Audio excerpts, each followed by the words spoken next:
Bats brought the tiny Ebola germs. Too small to see. So small, yet so dangerous. Without realizing, Grandfather rubbed a little blood in his eye. Ebola germs came into his body.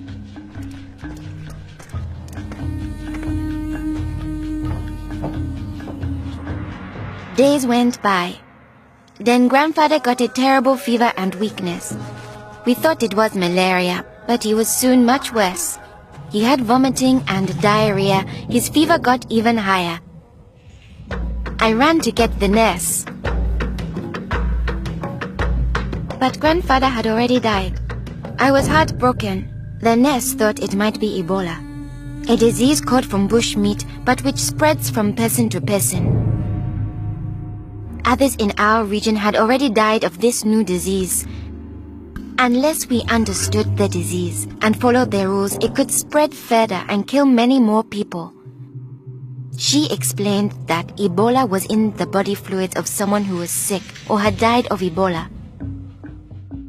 Their sweat, tears, mucus, saliva, vomit, diarrhea, urine, breast milk, sexual fluids, and blood. When we touch a sick person's body fluids, the Ebola germs can get into small breaks in our skin or into our eyes, nose, or mouth. The Ebola germs spread into our body and make us sick.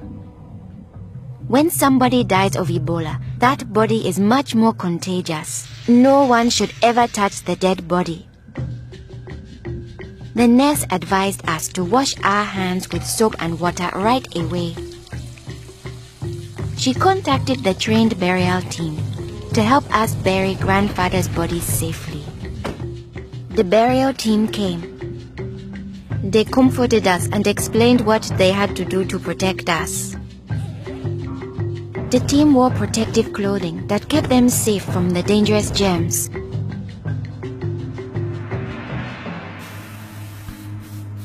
They sprayed Grandfather's room and his body with chlorine to destroy the Ebola germs.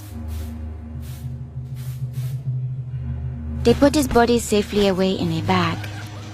To prevent the spread of Ebola, no one could touch the body of anyone who had died with signs of the disease. They also burned his mattress, bedding, and clothes, anything that might have his germs. All these actions made us safer.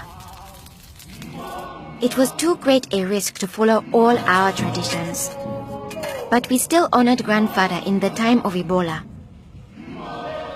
Our chief gathered all the villagers together after Grandfather's death.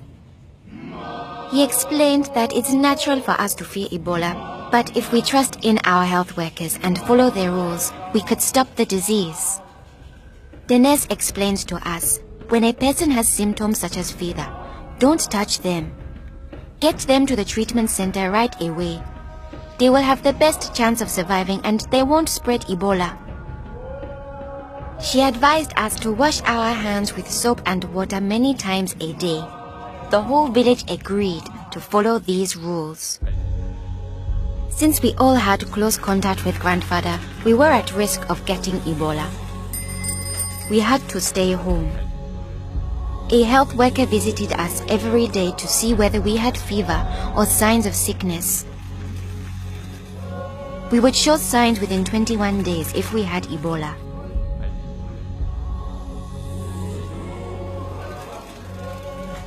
Many days passed, and I thought we would all stay healthy. But one morning, I found my mother burning with fever. I knew I couldn't touch her. She was now contagious. My father came in. He told me he was taking my mother away to our uncle's house in the nearby village. He was afraid to take her to the treatment center, afraid he'd never see her again. I knew I had to stop them. I was young, but I stood up to both of them. I told them if this could be Ebola, she must go to the treatment center right away. We needed to trust in our health workers to save her, save ourselves, and save our village. I saw in their faces that they understood. Running away would only lead to more death and suffering. My mother tested positive for Ebola. They found her a bed. At first, the health workers looked scary, but I knew they wore the suits to protect themselves, and inside there were normal people like the nurse. They took good care of my mother. They gave her fluids, medicine and food, and helped her body stay strong to fight Ebola.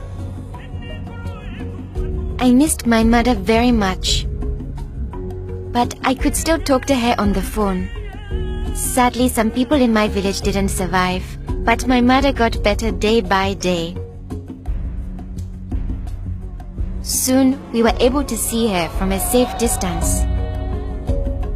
One day, the nurse announced that my mother would live. Now we were safe to hug and kiss her. It was a day to celebrate. Our village followed their rules. We trusted our health workers, brought our sick for care right away, called for the safe burial team when one of our people died, and we always washed our hands with soap and water.